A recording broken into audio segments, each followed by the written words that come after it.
আসসালামু আলাইকুম রহমতুল্লাহ।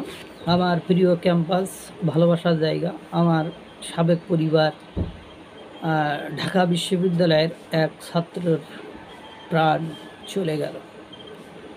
এর আগে আপনারা জানেন প্রাইভেট বিশ্ববিদ্যালয়ের ছাত্র দলের এক কর্মীর বা নেতার ছুরিকাঘাতে কীভাবে মৃত্যু হয়েছে। ঢাকা বিশ্ববিদ্যালয়ের শাহরিয়ার আলম সাম্যর জীবন অবসান হলো।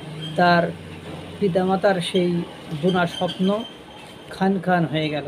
তার পিতামাতার সেই লালন করা স্বপ্ন, যে আশা আকাঙ্ক্ষা, যে ভালোবাসা নিয়ে, যে ভরসার জায়গাটা তাকে তাকে নিয়ে দেখতে চেয়েছিল, সেই জায়গাটা শেষ করে দিল দুর্বৃত্তরা। ঢাকা বিশ্ববিদ্যালয়ে বহিরাগত ব্যক্তিদের ছুরিকাঘাতে ছাত্রদল নেতা শাহরিয়ার আলম সাম্যর মৃত্যু ঘটেছে। তাকে নিয়ে ছাত্রদলের নেতাকর্মীরা আজ বিক্ষোভ প্রকাশ করবে বা মিছিল করবে, এবং তার দেহটি এখনও মর্গে রয়েছে।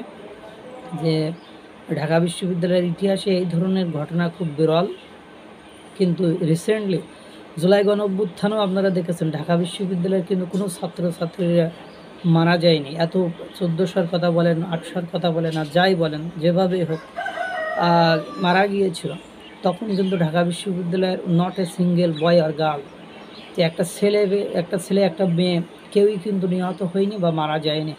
কিন্তু দেখেন, এই ঢাকা বিশ্ববিদ্যালয়ের যে শাহরিয়ার আলম সৌম্যর জীবনটা চলে গেল।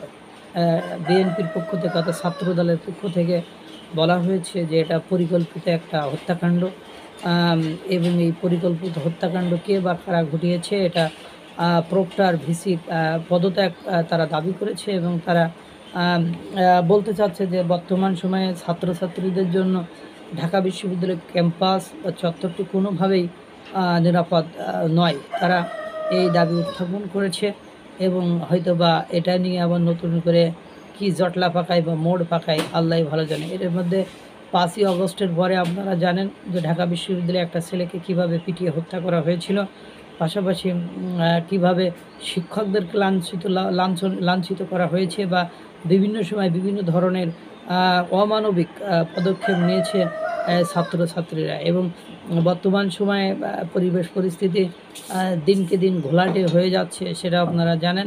এই রাজু ভাস্কর্যকে কেন্দ্র করে এর আশেপাশে একের পর এক জাতির জন্য অকল্যাণকর, অমঙ্গলজনক ঘটনা কিন্তু ঘটে যাচ্ছে, সেগুলো আপনারা দেখছেন। কারণ ঢাকা বিশ্ববিদ্যালয় এক সময় ছিল প্রাণকেন্দ্র, এখন সেটা একটা হতাশার জায়গা হয়ে দাঁড়িয়েছে। আল্লাহ তাআলা সকলকে ভালো রাখুক, সুস্থ রাখুক। আসসালামু আলাইকুম রহমতুল্লাহ।